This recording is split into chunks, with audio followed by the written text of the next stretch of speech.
As long as there is the tendency in the human mind to be obedient, there will be tyranny.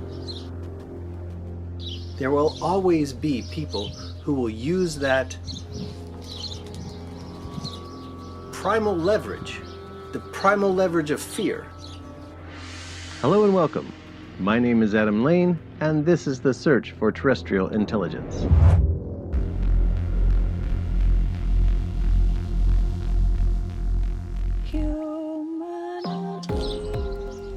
Since the inception of our current civilization,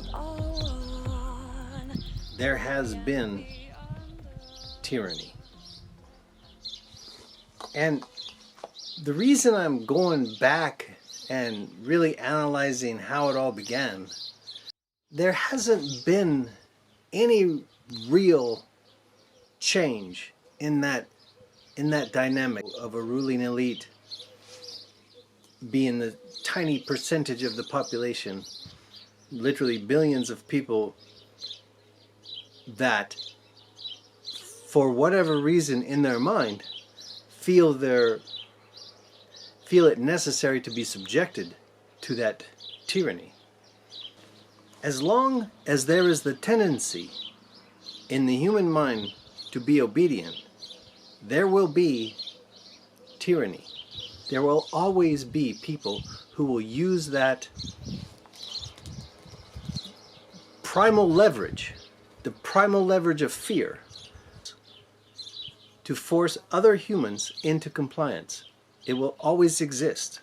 So my whole purpose in this type of analysis has been to imagine, what does it take to move human consciousness beyond the place where it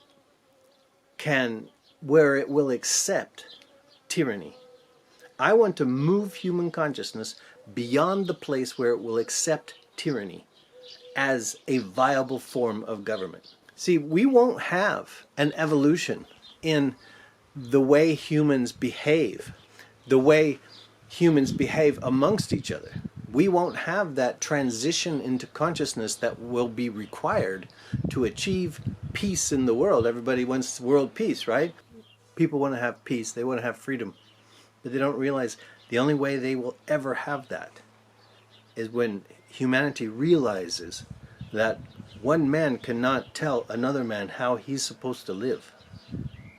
One man can say, I won't allow you to enact violence against me. I won't allow your actions of aggression. We can say this, but we can only say this if we can actually enforce it. And the only way a person can actually enforce that is if they have the ability to say no. The ability to refuse tyranny. The only way that could ever happen is when humanity has the ability to refuse tyranny. You see, liberty is either granted or revoked. But freedom is inherent to your existence. This cannot be taken from you. I could be captured, enslaved, or caged, but I would still remain free, here and in here. That's where freedom exists. And I would still have that ability to rebel against my capture, against my captivity. If I had the strength, if I had the fortitude of self and determination that would give me the courage to rise up against tyranny, to rise up against oppression. Until there is a human population that actually has that capacity, that strength of self, the strength of individuality to say no. So this psychology, this shift in the paradigm of humanity as a domesticated animal has to change. We have to remember what human consciousness was like before we became domesticated. This is why I'm always going back. This is why my analysis always takes me back to the very beginning, to that formulation of our civilization that was built on the domestication of humanity. Our civilization from its instance was designed to utilize as an energy source forced human labor. Very similar to the transformational power of the discovery of something like fire was the discovery of using fear to control other human beings. Suddenly, those with the capacity to use that, meaning the capacity to use brutality, the capacity to use violence and coercion in order to create that fear, those types of people began to raise their status and power in the dawn of civilization. Those types of people began to establish themselves as the power, as the ruling class, the power elite. We see this certain type of human being learn that it can establish itself as a form of authority, all because they had that psychological capacity to use brutality, fear, and violence. This was the discovery that led to the beginning of civilization. That's why you see in the very first city, the very first emergence of a ruling elite. In the beginning, they discovered the use of fear, but they also discovered that it wasn't enough on its own. And so finding ways to enhance the effect of fear on the population, what they learned was the ability to combine belief with fear. And so this gave them the power to impregnate the subconscious, to make fear go into the subconscious mind and take root. They learned once you take fear and fuse it together with belief, it became a force that was almost impossible to resist.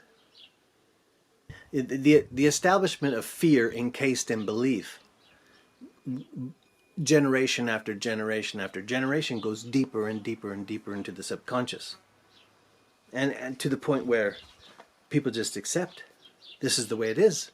This is the way it's always been. Just like Aldous Huxley said. Some kind of direct action on human mind bodies has been going on since the beginning of time. But this has generally been of a violent nature. The techniques of terrorism have been known from time immemorial, and people have employed them with more or less ingenuity, sometimes with the utmost crudity, sometimes with a good deal of skill acquired by a process of trial and error, finding out what the best ways of using torture, imprisonment, constraints of various kinds. That if you are going to control any population for any length of time, you must have some measure of consent. It's exceedingly difficult to see how pure terrorism can function indefinitely. It can function for a fairly long time, but I think sooner or later you have to bring in an element of persuasion, an element of getting people to consent to what is happening to them. Well, it seems to me that the nature of the ultimate revolution with which we are now faced is precisely this, that we are in process of developing a whole series of techniques which will enable the controlling oligarchy, who have always existed and presumably always will exist, to get people actually to love their servitude. This is, seems to me, the ultimate in malevolent revolution, shall we say. There has always been, and presumably always will be, A ruling elite. I don't believe that for a second. I don't believe that at all. Because we can see how it established, we can see how it developed, and we can see that the signs of it were not in the way humans organized themselves. The signs of this ruling elite was not in the earlier habitation. So you can see in the archaeological record where the ruling elite emerged.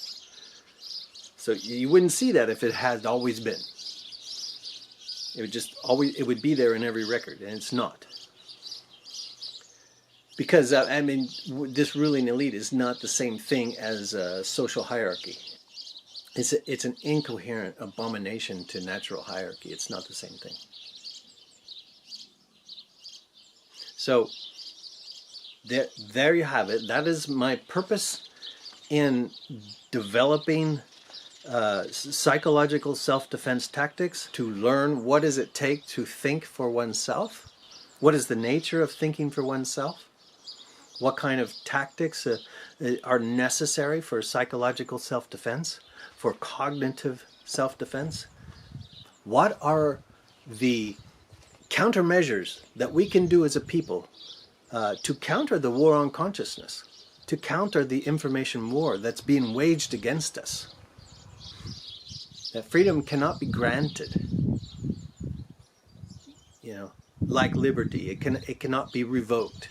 It remains inseparable to the human consciousness, closer to you than your own heartbeat. Just what does it take for humanity to wake up and see that they have always been free? So thank you for being here. My name is Adam Lane, and this is The Search for Terrestrial Intelligence.